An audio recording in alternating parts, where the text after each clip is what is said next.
جلی ہوئی روٹی، تحریر ڈاکٹر عبدالکلام۔ میں جب چھوٹا بچہ تھا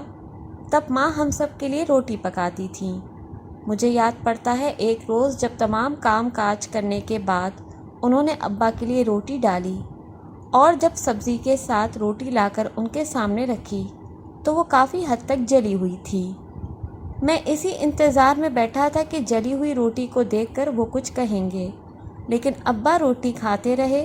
اور مجھ سے اسکول کی سرگرمی کے متعلق بات چیت کرتے رہے۔ اس روز مجھے یہ تو یاد نہیں تھا کہ ابا کی باتوں کے جواب میں کیا کہتا رہا، لیکن اس روز میں نے کھانے کے بعد اماں کو ابا سے معافی مانگتے ہوئے ضرور دیکھا اور سنا کہ وہ اپنی جلی ہوئی روٹی کے لیے معذرت کر رہی تھیں، اور جواب میں ابا کی بات پر میں مزید حیران ہوا جب انہوں نے کہا کہ مٹھی کوئی بات نہیں، تمہیں کیا پتہ مجھے جلی ہوئی روٹی کتنی مزے کی لگتی ہے۔ اس روز رات کے وقت یاد ہے میں ابا کے پاس گیا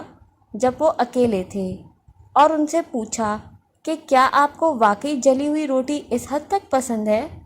ابا نے مجھے اپنے پاس بٹھایا اور کہا کہ دیکھو بیٹے، آج تمہاری ماں گھر کا کام کاج کر کے بہت تھکی ہوئی تھی،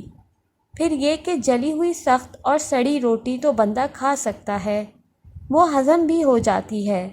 لیکن تمہیں احساس ہونا چاہیے کہ سڑے ہوئے سخت الفاظ کبھی انسان ہضم نہیں کر پاتا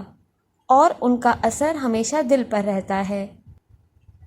انہوں نے کہا میں نے زندگی سے یہ سیکھا ہے کہ دوسروں کی غلطیوں پر انہیں رعایت دینا سیکھو،